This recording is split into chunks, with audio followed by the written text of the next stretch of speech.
You were born with a gift. Not a gift like playing piano or doing math in your head. A different kind of gift.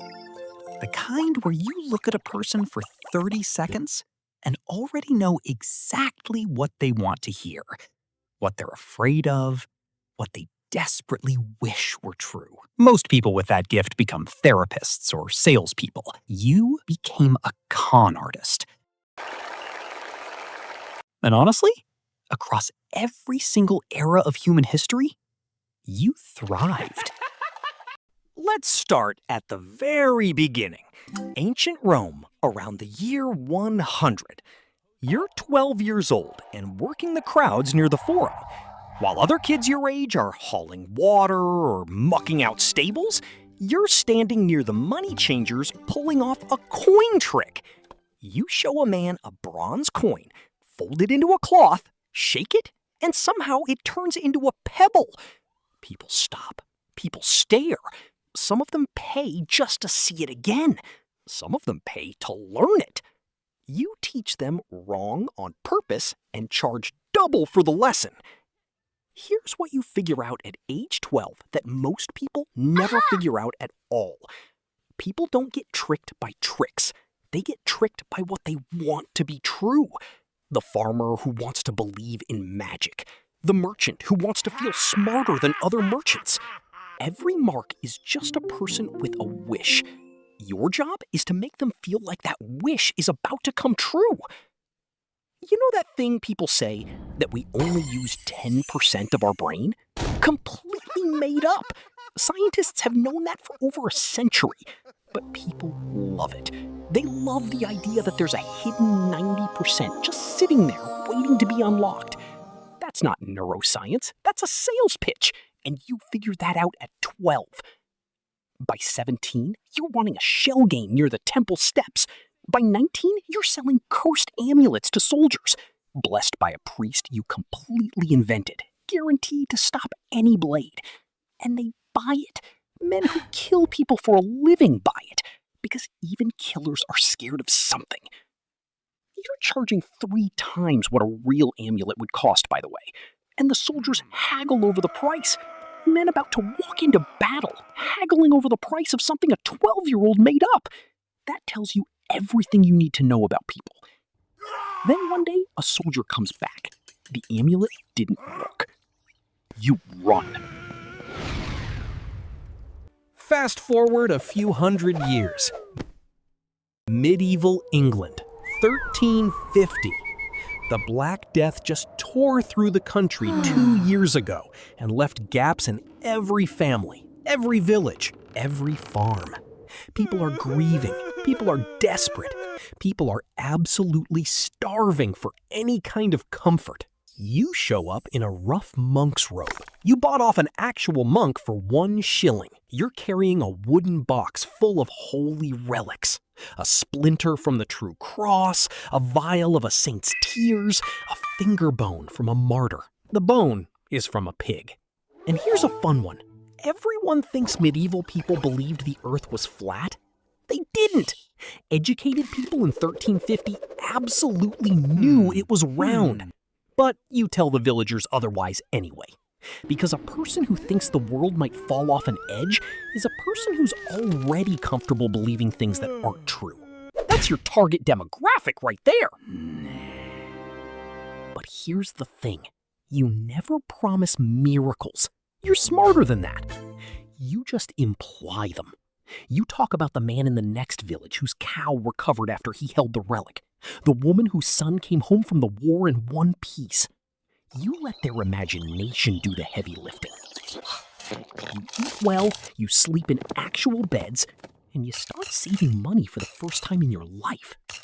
Then, a priest recognizes the robe. It belonged to a monk who was murdered outside York 6 months ago. The priest stares at you. You stare at the priest.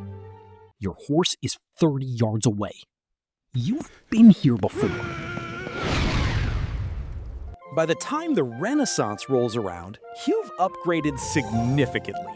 You're in Venice now, the most sophisticated city in the world, which means the marks are smarter. which means you have to be smarter too. You've partnered up with a man named Gentile, who claims to be an alchemist. He says he can multiply gold. And the genius of his pitch?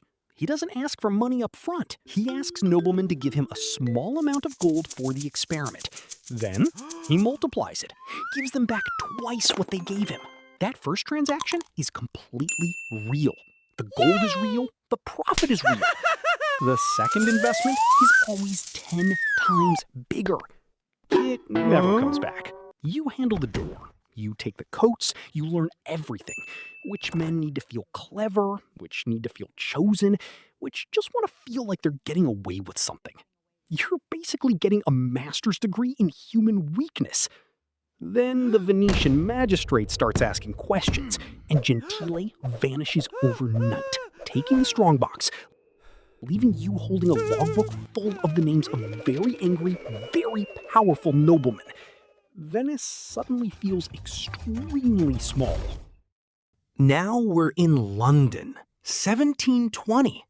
You've spent years learning how the new financial markets work. The coffee houses of Exchange Alley, where men in powdered wigs buy and sell shares in companies that exist mostly on paper. The South Sea Company is the biggest dream anyone has ever sold to anyone. You don't even need to invent a lie. The lie already exists. You just need to get close enough to it. You forge share certificates for a company that looks indistinguishable from a dozen other real companies. You find investors through a network of middlemen who vouch for you because they genuinely don't know you're a ghost. You collect deposits, you issue receipts, and you set a date for the first dividend. The certificates are beautiful, by the way. You had a real engraver make them. Told him it was for a theatrical production. Then, Parliament suspends all South Sea trading. The entire market collapses in a single afternoon. Every real investor in London is watching their real shares turn to dust. Your 23 marks aren't coming after you. They're too busy panicking about everything else they just lost. You fold the certificates, put them in your coat, walk past the confused investors, and out into the wet London street. Clean exit. No running this time. You're getting better at this. By the 1920s in America, you're not running solo anymore. You've got a team, and you've graduated to the long con. Here's how it works. You rent a building. You fill it with fake telegraph operators, chalkboards, betting slips, the whole setup.